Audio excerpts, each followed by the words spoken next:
میں تو امتی ہوں اے شاہ کر دیں میرے آقا اب نظر کرم، میں تو امتی ہوں۔ بسم اللہ الرحمن الرحیم۔ چند دنوں سے بہت ہی عجیب و غریب قسم کی کچھ باتیں چل رہی ہیں مسلم پرسنل لا بورڈ کے بارے میں، حضرت مولانا ولی رحمانی صاحب کے بارے میں، اور بورڈ کے کچھ اور ارکان کے بارے میں، اور میری ذات کے بارے میں۔ میں نے اب تک مکمل سکوت اختیار کیا، بہت سے لوگوں کے اصرار کے باوجود میں ایک لفظ نہیں بولا تاکہ کسی طرح بورڈ کی وحدت، ملت اسلامیہ ہندیہ کی وحدت برقرار رہے، لیکن کچھ بہت اہم شخصیات کے اصرار کی وجہ سے آج میں نے فیصلہ کیا کہ میں ایک مختصر سا بیان ریکارڈ کرا کر ریلیز کروں۔ خدا کرے کہ یہ زخموں پر ایک مرہم کا کام کرے۔ دیکھیے، میں سب سے پہلے تو یہ بات کہنا چاہتا ہوں کہ اجتماعیات کا ایک قانون یہ ہے کہ قوموں کا زوال ان کے اپنی اندرونی کمزوریوں کی بنا پر ہوتا ہے، نہ کہ صرف دشمنوں کی سازشوں کی وجہ سے۔ اور یہ وہ بات ہے جو اکثر علماء، ہمارے علماء، قائدین، ہمارے دانشور حضرات مسلم عوام و خواص کو، مردوں اور عورتوں کو، نوجوانوں کو ایک عرصے سے سمجھانے کی کوشش کرتے آ رہے ہیں، یہاں تک کہ ہمارے علماء مغربی قوموں کی ترقی کے کیا اسباب ہیں، وہ کون سی ان کی اجتماعی خوبیاں ہیں، پبلک لائف میں ڈسپلن، ایمانداری وغیرہ جیسی ان کی عادتیں ہیں، اس کو بیان کر کر کے مثالوں کے طور پر مسلمانوں کو اپنی اجتماعی خرابیوں کو دور کرنے کی ترغیب دیتے رہے ہیں۔ اور میں بھی ایک طالب علم ہوں، میں بھی بارہا مسلم سماج کے لوگوں کو بیدار کرنے، جھنجھوڑنے کے لیے جو غیر مسلم سماج ہیں، چاہے وہ ہمارے بھارت کے ہوں یا کہیں اور کے ہوں، ان کی وہ کون سی خوبیاں ہیں جو ہمارے اندر اس وقت نہیں ہیں اور انہیں اپنانے کی ضرورت ہے، اس جانب میں مسلمانوں کی توجہ مبذول کرتا رہتا ہوں، اور یہ کوئی نئی بات نہیں ہے، اور اس پر کبھی کسی کو کوئی اشکال کبھی نہیں ہوا۔ اسی کانٹیکسٹ میں کبھی کبھی RSS کی بھی مثال دیتا ہوں۔ میں یہ بات بہت صاف لفظوں میں مسلمانوں کو کہتا رہا ہوں کہ 100 سال کی کوششوں سے RSS نے اس میں جو کامیابی حاصل کی ہے کہ اس نے ایک بہت ہی ڈسپلنڈ، منظم ایک کیڈر تیار کیا ہے، لاکھوں مردوں، عورتوں، نوجوانوں پر مشتمل۔ کسانوں میں بھی ان کا کیڈر ہے، مزدوروں میں بھی ہے، عورتوں میں بھی ہے، اسٹوڈنٹس میں بھی ہے، یوتھ میں بھی ہے، انٹلیکچوئلس میں بھی ہے، پروفیشنلز میں بھی ہے، عوام الناس میں بھی ہے، تاجروں میں بھی ہے، جو سب ایک اجتماعی قیادت کے تحت ایک اجتماعی نصب العین کو حاصل کرنے کے لیے ایک منظم زندگی گزارتے ہیں۔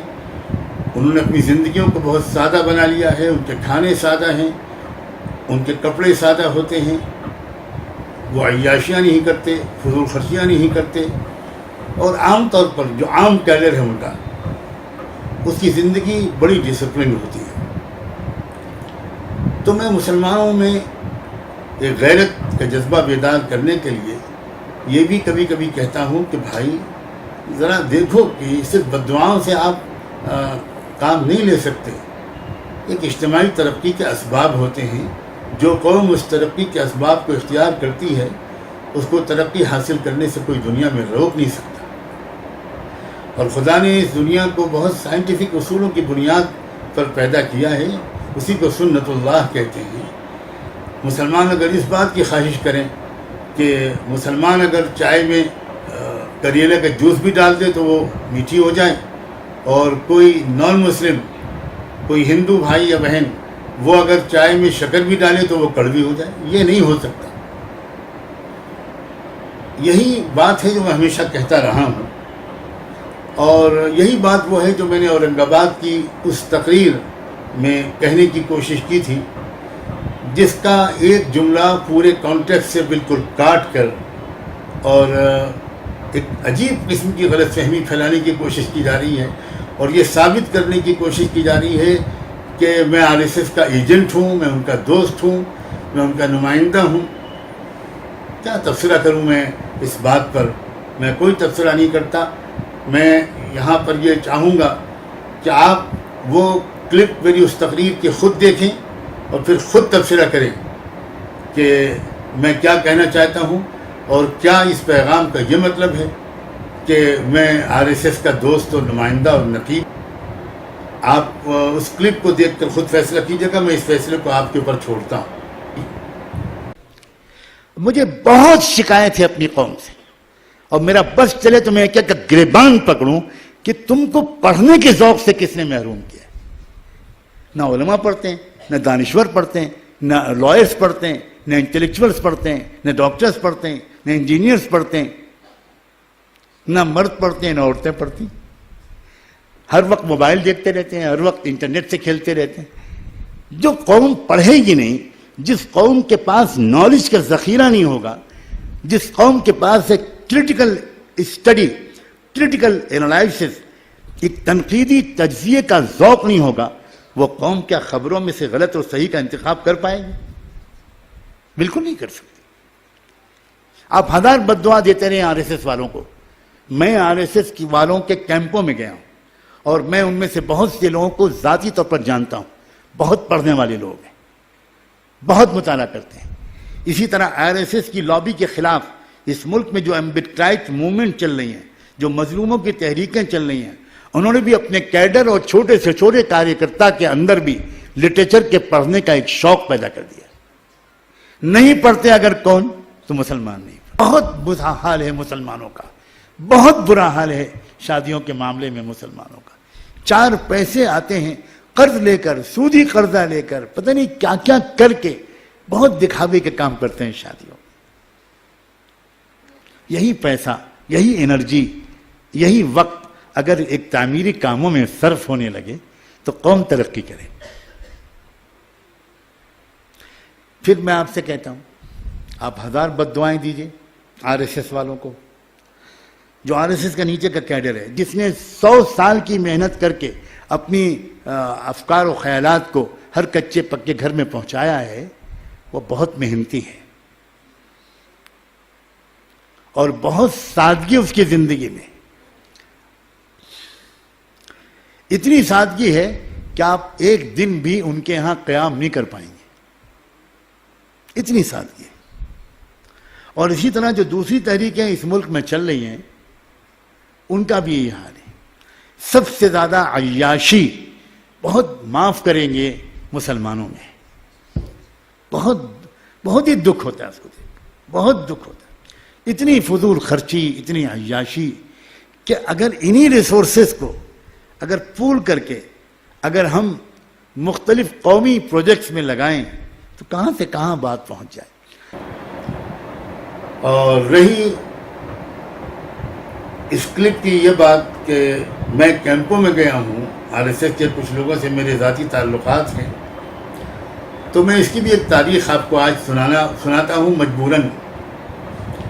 کوئی انسان اپنی کچھ نیکیوں کو بیان نہیں کرتا، کوئی شریف انسان، لیکن میں مجبور ہوں کہ آج اپنی زندگی کے ایک ایسے واقعے کو میں آپ کے سامنے کھول کر بیان کروں جس سے مجھ کو ایک امید ہے کہ شاید اللہ آخرت میں اس کی بنیاد پر بھی میری مغفرت کا فیصلہ فرما دے. یہ غالباً 1990 کے آس پاس کی بات ہے یا 90 ہی کی بات ہے کہ جب بابری مسجد اور رام جنم بھومی کے نام پر ایک ایجیٹیشن زبردست طریقے سے چل رہا تھا دونوں طرف سے. اس موقع پر کچھ لکھنؤ میں جھگڑا ہو گیا, پولیس کو فائرنگ کرنی پڑی, اس میں کئی مسلمان شہید ہو گئے. بہت ہی تکلیف کا دور تھا. کرفیو لگ گیا اور لمبا چلا کرفیو, اور آپ جانتے ہیں کہ کرفیو کے زمانے میں کیا مشکلات آتی ہیں لوگوں کو. اس زمانے میں میں نے اس کرفیو وغیرہ لگنے سے کچھ دن پہلے کی بات ہے, میرا ایک ہفتے واری درس قرآن لکھنؤ میں ہوتا تھا. میں نے اس میں یہ اپیل کی لوگوں سے کہ بھائی سب حضرات اپنے اپنے بلڈ گروپ کی جانچ کرا لیں اور ہر وقت اپنے پاس رکھیں کہ ان کا کون سا بلڈ گروپ ہے.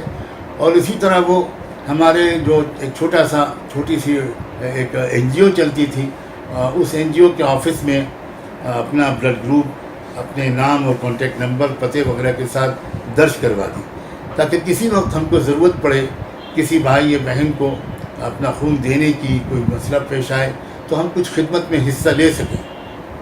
اور یہ ایک عام بات ہے بھارت میں اور دنیا کے ملکوں میں. یہ ہزاروں این جی اوز ہیں جو یہ کام سیوا کا کام کرتی ہیں. لوگوں نے اچھا رسپانس دیا اور ہزاروں کی تعداد میں لوگوں نے اپنے بلڈ گروپ کو درج کرا دیا. اب یہ مجھے کیا پتہ تھا کہ اس کے ذریعے سے ایک نیکی کا موقع مجھے مل جائے گا, اور بھی بہت سے لوگوں کو مختلف واقعات میں کچھ خدمت کا موقع مل جائے گا. یاد آتا ہے مجھے کہ ایک رات میں 11-12 بجے کا وقت تھا, مجھے میرے پاس فون آیا ایک ڈاکٹر صاحب کا, جہاں تک مجھ کو یاد ہے شاید ان کا نام ڈاکٹر فہیم تھا, کہ وہ ایک ہاسپٹل میں ایمرجنسی وارڈ میں ڈیوٹی کر رہے تھے, اور وہاں سے ان کا فون آیا کہ ایک ہیڈ انجری کا کیس آیا ہے, ایک بچی ہے, ایک لڑکی ہے, اور بہت ہی سخت ہیڈ انجری ہے, اس کی سرجری کرنی ہے, مگر فلاں بلڈ گروپ کے خون کی ضرورت ہے, تو ذرا آپ کسی کو کہیے. میں نے اس وقت یہ سوچا کہ اب یہ 12-12:30 بجے رات کا شاید وقت ہو رہا ہے, اور کرفیو لگا ہوا ہے, کون نکلے گا, کون جائے گا, میں کس کو فون کروں, دفتر کا بھی وقت نہیں تھا. تو میں نے وہ خوش قسمتی سے میرا اپنا بلڈ گروپ تھا, میں نے ہمت کی اور میں اللہ کے بھروسے پر نکل گیا. اپنی اس وقت میں ایک چھوٹی سی موپیڈ چلاتا تھا, میں موپیڈ پہ سوار ہو کر اس اسپتال کی طرف روانہ ہوا. راستے میں مجھے پولیس والوں نے اپنی ڈیوٹی ادا کرتے ہوئے روکا بھی کہ یہ کرفیو ہے. تو میں نے ان سے جب ریکویسٹ کی کہ یہ مسئلہ ہے, میں ایک زخمی لڑکی کو خون دینے جا رہا ہوں, اگر آپ کو شک ہو تو آپ میرے ساتھ چلیے, اور اگر یہ بات جھوٹ ثابت ہو جائے تو آپ میرے خلاف قانونی کارروائی کر لیجیے گا. تو پولیس کے لوگوں نے مجھے اجازت دے دی کہ جائیے. میں چلا گیا. راستے میں اور کچھ آگے بڑھنے کے بعد مجھے ایک 8-9 لڑکوں کی, نوجوانوں کی ایک بھیڑ سی نظر آئی, اور میں ان کے قریب سے جب گزرنے لگا تو انہوں نے میرا راستہ روکا, نعرے لگا رہے تھے بہت عجیب قسم کے, اور شاید 2-4 لوگ نشے میں بھی تھے, ان کے پاس کچھ چھوٹے موٹے ہتھیار بھی تھے, اور انہوں نے گالیاں بکی, مارو کاٹو, جیسا کہ عام طور پر بجرنگ دل وغیرہ کے لوگ جس طرح کے نعرے شاید لگاتے ہیں, اس طرح انہوں نے مجھے گھیرا. میرے مالک نے, میرے پروردگار نے مجھے ہمت دی, اور میں نے اس وقت ان کو مخاطب کر کے اپنی آواز کو بلند کرتے ہوئے کہا کہ مارنا ہی ہے تو چند منٹ کے بعد مجھے مار لینا. میں ایک لڑکی کو, ایک بیمار لڑکی کو, ایک زخمی لڑکی کو, میں اس کو خون دینے کے لیے جا رہا ہوں, آپ چلو میرے ساتھ اگر شک ہو تو. تو ان لوگوں نے پھر ان میں سے ایک لڑکے کے دل میں کوئی بات آئی, اس نے اپنے ساتھیوں کو چپ کیا اور مجھ سے کہا کہ اچھا آپ اپنی گاڑی یہیں کھڑی کیجیے. مجھے اپنی جیپ میں بٹھایا, اور اس کے بعد وہ لوگ لے کر چلے مجھے. راستے میں بھی اس میں سے 2-1 لوگ کچھ باتیں اس طرح کی کرتے رہے, اور میں خاموشی کے ساتھ اپنے مالک سے ایمان کی زندگی اور ایمان کی موت مانگتا رہا. اور یہاں تک کہ ہم لوگ اسپتال پہنچے, میں فوراً تیزی سے اندر داخل ہوا. وہاں میرا انتظار ہو رہا تھا, میرا بلڈ چیک نکالا گیا, اس کو میچ کرتے ہیں جیسے میچ کیا گیا. خوش قسمتی تھی میری کہ وہ میچ ہو گیا, اور فوری طور پر میرے بدن کا خون نکالا گیا, اور شاید 1 یا 2 بوتل. اور پھر مجھے ڈاکٹروں نے کہا کہ ابھی آپ تھوڑا ریسٹ کر لیجیے, فوراً مت جائیے. کوئی جوس ویس پلایا انہوں نے شاید, اور مجھے 4 بجے صبح تک وہاں رکنا پڑا. اس کے بعد میں وہاں سے نکلا گھر واپسی کے لیے, تو میں سوچنے لگا کہ اب میں وہاں تک تو مجھے پیدل جانا پڑے گا جہاں میں اپنی گاڑی چھوڑ کے آیا تھا. لیکن میں دیکھ کر حیران رہ گیا کہ وہ لڑکے باہر میرا انتظار ہی کر رہے تھے, لیکن اس مرتبہ ان کے چہرے, ان کا موڈ بدلا ہوا تھا, خاموش تھے اور شرمندہ سے نظر آ رہے تھے. میں پھر آیا، انہوں نے بڑی اس مرتبہ عزت کے ساتھ مجھے گاڑی میں بٹھایا اور وہ مجھے لے کر چلے. راستے میں کوئی بات کسی نے نہیں کی، اور بجائے اس کے کہ موپیڈ کی جگہ تک مجھے لا کر چھوڑتے، مجھے گھر تک چھوڑا. موپیڈ ان میں سے کسی ایک نے ہی میرے گھر پہ پہنچائی. گھر کے دروازے تک پہنچا کر ہاتھ جوڑ کے انہوں نے مجھے رخصت کیا اور کہا اس وقت ہم آپ سے کچھ بات نہیں کر پائیں گے، ہم لوگ پھر آئیں گے. خیر وہ واقعہ گزر گیا. اس کے 2-1 دن کے بعد میرا خیال ہوا کہ مجھے جا کر پوچھنا چاہیے کہ بچی کا کیا حال ہے. تو میں گیا اسپتال اور میں نے وہاں جا کر صرف یہ دیکھا کہ اس کے وارڈ کے باہر ایک بوڑھے باپ اور ایک مرد ایک عورت بیٹھے ہیں. میں تو نہیں پہچانا، جانتا بھی نہیں تھا میں کسی کو، لیکن شاید نرس نے اشارہ کیا اور وہ جو بڑے میاں تھے جو دھوتی وغیرہ پہنے ہوئے تھے اور ان کے تلک بھی شاید لگا ہوا تھا، وہ اٹھے اور میرے قدموں پہ گر پڑے اور دہاڑے مار کر روتے رہے. اور میں حیران ہوا، میں نے کہا بھائی صاحب کیا بات ہے، آپ بتائیے.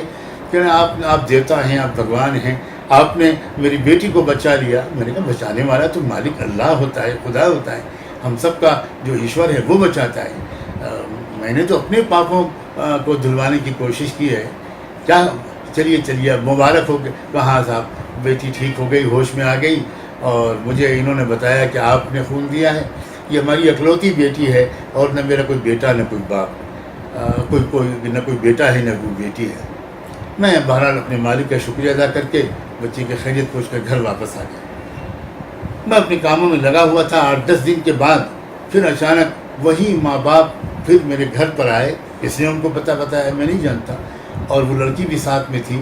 وہ اسپتال سے ڈسچارج ہو کر سیدھے میرے گھر پر آئے اور بہت شکریہ ادا کیا. مٹھائی کی ڈبہ ساتھ میں لائے، مجھے انہوں نے ہار پہنایا اور پھر انہوں نے مجھے اپنا تعارف کراتے ہوئے کہا کہ میں لکھنؤ کے قریب فلاں ڈسٹرکٹ کے فلاں ایریے میں جو RSS کی شاخائیں لگتی ہیں، پتہ نہیں 6 یا 7، ان کا میں ایک ذمہ دار ہوں، میں پرچارک ہوں، اور میں میری آنکھیں کھول دیا. میں اب سمجھاؤں کہ مسلمان کیسے ہوتے ہیں اور کیا ان کے دل میں ہمدردی ہوتی ہے. ہم لوگ بڑی غلط فہمی میں تھے. میں نے ان سے کہا، میں نے کہا دیکھیے یہ شیطان ہمیں آپس میں لڑا رہا ہے. ہر سماج میں بہت اچھے لوگ بھی ہیں اور ہر سماج میں کچھ برے لوگ بھی ہیں. ہمارے سماج میں بھی کچھ برے لوگ ہوں گے، آپ کے سماج میں بھی بہت سے اچھے لوگ ہوں گے. تو چلیے اچھا ہوا اس بہانے ہماری آپ کی ملاقات ہوئی. تو انہوں نے کہا کہ نہیں، اب میں آپ سے ایک بات منوا کر چھوڑوں گا. میں چاہتا ہوں کہ کم سے کم جن شاخاؤں کا میں انچارج ہوں میں آپ کو وہاں لے چلوں گا. میں چاہتا ہوں میرے لوگ آپ کا درشن تو کریں، اور میں وہاں پہ جو کچھ مجھے کہنا ہوگا کہوں گا. میں ان کے ذریعے سے کچھ شاخاؤں میں گیا، کچھ کیمپوں میں گیا، اور مجھے موقع ملا ان کے ذریعے سے کچھ لوگوں سے بات کرنے کا کہ کیسے ملک کی ترقی ہو سکتی ہے، کیسے بھائی چارہ اور امن پھیل سکتا ہے، کیسے ہمارا ملک ترقی ہو سکتا ہے. اگر ہم دونوں لڑتے رہے تو ملک کبھی ترقی نہیں کر سکتا. اس طرح کی باتیں مجھے کرنے کا موقع ملا، اور وہ روتے تھے میرا تعارف کراتے. میں وہ الفاظ اپنی زبان سے نہیں دہرا سکتا جو وہ میرے بارے میں کہتے تھے. یہ وہ بات ہے جس کو میں نے اس وقت وہ یہ کہتے ہوئے گیا کہ میں RSS کے کیمپوں میں گیا ہوں. میں ان میں سے کچھ لوگوں کے میرے ذاتی تعلقات ہیں. تو میں یہ کہتے ہوئے کہ بھئی ان لوگوں کی سادگی دیکھو، ان کے کھانوں کی سادگی دیکھو. مسلمان کھانے میں کس قدر فضول خرچی کرتا ہے، شادیوں میں کتنی فضول خرچی کرتے ہیں، ہم کتنے اپنے کپڑوں میں فضول خرچی کرتے ہیں، کتنی انرجی اور ریسورسز کو ویسٹ کرتے ہیں. مسلمانوں یہ عادت کو چھوڑو. اسی طرح میں اس پر بھی بہت زور دیتا ہوں کہ پڑھائی کی عادت ڈالو، اسٹڈی کیا کرو، ملک کی تاریخ کا مطالعہ کرو. یہ وہ چیز ہے جو میں نے اس تقریر میں کہی ہے. میں یہ بھی گزارش کروں گا کہ اگر وہ پوری تقریر کا آپ اگر ریکارڈنگ سن سکیں تو بہت اچھا ہے. خدا کرے کہ اس میں کوئی حوالہ دیا جا سکے، کوئی لنک بھیجا جا سکے جس میں آپ وہ پوری تقریر خود سنیں. میں میڈیا کے لوگوں سے بھی اور انڈیا TV کا جو چینل ہے اس کے ذمہ داروں سے بھی میں یہ بات کہنا چاہتا ہوں کہ آپ ذرا کسی چیز کو کی تحقیق تو کر لیجئے. ایک جرنلسٹ کی کیا ذمہ داری ہے آپ وہ ادا کیجئے. تو امید ہے کہ غلط فہمی دور ہو جائے گی. یہ بات میں اس کانٹیکس میں نے اس کی وضاحت ضروری سمجھا. اور جہاں تک روہنگیا والا معاملہ ہے میں اس کو بھی ایکسپلین کر دوں، تو اس کی بھی وضاحت کر دوں. یہی کانٹیکس تھا اس کا بھی. مسلمانوں کی عیاشیاں، فضول خرچیاں انہی دنوں میں کچھ شادیاں ہوئی تھیں جن کے بارے میں مجھے خبر ملی کہ کسی شادی میں 1 کروڑ روپے خرچ ہوا، کسی شادی میں 5 کروڑ روپے خرچ ہوئے، کسی نے 5 کلو سونا دیا، یہ کیا وہ کیا، کسی نے صرف ڈیکوریشن پر 70-80 لاکھ روپے خرچ کر دیے۔ تو ان دنوں میں اس کا تعصب تھا۔ میں نے لوگوں کو، مسلمانوں کو غیرت دلانے کی کوشش کرتے ہوئے یہ بات کہی کہ مسلمانوں، تمہارا قتل عام ہو رہا ہے شام میں، عراق میں، فلسطین میں، کہاں کہاں، اور بھارت اور برما میں، اور بھارت میں روہنگیا مسلمانوں کا جو حشر برما میں ہوا وہ یہاں کرنے کی تیاری ہو رہی ہے۔ بھائی ہوش کے ناخن لو، اپنے آپ کو سادہ بناؤ، بامقصد زندگی گزارو، اس طرح غفلت کی زندگی مت گزارو، اپنے ریسورسز کو ایجوکیشن پہ لگاؤ، اپنی ایجوکیشن کو، اپنے پیسوں کو اجتماعی ترقی کے ذرائع پر لگاؤ۔ یہ بات میں نے کہی تھی۔ اور یہ بات کہ ہتھیار تقسیم کیے جا چکے ہیں، یہ کون نہیں جانتا؟ اس کی تو اخباروں میں رپورٹیں چھپ چکی ہیں اور فوٹو کے ساتھ رپورٹیں چھپی ہیں۔ مجھے یاد آتا ہے کہ بعض میگزینس میں، فرنٹ لائن وغیرہ میں بھی باقاعدہ کور کیا تھا اس کو کہ بجرنگ دل کے لوگ ہتھیار تقسیم کر کے ٹریننگ دے رہے ہیں لڑکوں لڑکیوں کی۔ اب میرے پاس اس کا وقت نہیں، میرے پاس کوئی ریکارڈ نہیں رہتا۔ کاش کہ آپ سننے والوں میں کوئی مدد کرتا، اس ملک کی مدد کرتا، صرف میری مدد نہیں، کہ آپ انٹرنیٹ سے اور اخباروں کی آرکیو فائلوں سے آپ نکال کے دیکھیں کہ یہ خبریں آتی رہتی ہیں کہ نہیں آتی رہتی، کہ بھئی ہمارے ملک میں کچھ تنظیمیں دہشت گردی کی ٹریننگ دے رہی ہیں اور اس طرح کے ہتھیار تقسیم ہو رہے ہیں۔ اور یہ بات میں نے بھڑکانے کے لیے نہیں کہی تھی، میں نے مسلمانوں کو خواب غفلت سے بیدار کرنے کے لیے کہی تھی۔ اس کو یہ مفہوم دے دینا کہ کہا جاتا ہے کہ ایک طرف دوستی ہو رہی ہے ایک تقریر سے بھڑکایا جا رہا ہے، یہ کون سا کھیل کھیلا جا رہا ہے؟ میں بہت کوئی کمنٹ نہیں کرنا چاہتا۔ مجھے دکھ ہے اس بات پر کہ یہ بات کیسے سمجھی گئی، کیوں سمجھی گئی۔ میں یہ تو امید کرتا تھا کہ کیسے شخص کی حیثیت سے جو اس دیش کے اندر کی جو اکثریتی آبادی ہے، جو یہاں کا بہوجن سماج جس کو میجورٹی پاپولیشن کہتے ہیں، جو یہاں کے سکھ لوگ ہیں، لنگایت ہیں، بدھسٹ ہیں، SC ST کے لوگ ہیں، یہاں جو OBC کے لوگ ہیں، یہاں جن کی میجورٹی ہے، جن کے درمیان ہم رہتے ہیں اور جن کو اکثر یوز کیا جاتا ہے ہمارے خلاف، میں خاص طور پر ان بھائیوں بہنوں نوجوانوں کو سمجھانے کی کوشش کرتا رہا ہوں کہ بھائی آپ کو جو بتایا جاتا ہے وہ صحیح نہیں ہے، ہم کو جو بتایا جاتا ہے آپ کے بارے میں وہ صحیح نہیں، آپ کو جو بتایا جاتا ہے ہمارے بارے میں وہ صحیح نہیں۔ آؤ مل کر بیٹھیں، اس ملک کی ترقی، اس دیش کی ترقی کا ایک مشترکہ منصوبہ بنائیں۔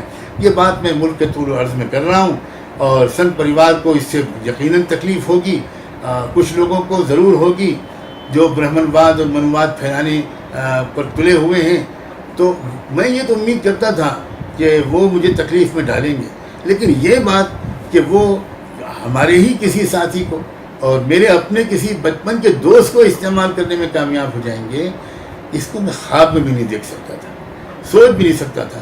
لیکن پھر بھی میں مایوس نہیں ہوں، میں دعا کرتا ہوں کہ حالات ٹھیک ہوں گے اور ہم سب سمجھداری کے ساتھ گویا اپنے کام میں ہم آگے بڑھیں گے۔ ہم سب کا مقصد یہ ہے کہ ملک میں امن اور انصاف کی فضا قائم ہو، اور ہم سب مشترکہ جدوجہد کے ذریعے یا ایک دوسرے کی نیتوں کو سراہ کر اپریشیٹ کر کے ہی اس مقصد تک پہنچ سکتے ہیں۔ میں امید کرتا ہوں، میں مسلم پرسنل بورڈ کی قیادت سے، تمام ارکان سے بھی یہی اپیل کرتا ہوں کہ کوئی ریئیکشن نہ دیں، اس پر کوئی خلیج کو بڑھنے نہ دیں۔ میں نے اسی لیے سکوت اختیار کیا تھا، اور اس وقت بھی اللہ کا بہت کرم ہے کہ میرے دل میں کوئی ذاتی شکایت نہیں ہے۔ مولانا سلمان صاحب میرے بچپن کے دوست ہیں، میرے ساتھی ہیں، میں ان کی بہت خوبیوں کا قائل بھی ہوں، اور ایک مزاجی کیفیت ہے اس سے بھی پورے ملک واقف ہے۔ میں دعا کرتا ہوں کہ اللہ تعالیٰ ان کی صلاحیتیں جو ہیں وہ ملک اور ملت دونوں کی آل راؤنڈ ڈیولپمنٹ، ہر پہلو سے ترقی میں استعمال ہوں۔ انہی دعاؤں اور خواہشات پر میں اپنی اس بات کو مکمل کرتا ہوں۔ میں امید کرتا ہوں کہ واقعی میری یہ گفتگو زخموں پر مرہم رکھے گی۔ آپ سب کا بہت بہت شکریہ، اور آپ سب کی میں دعاؤں کا محتاج اور طالب ہوں۔ السلام علیکم ورحمۃ اللہ وبرکاتہ۔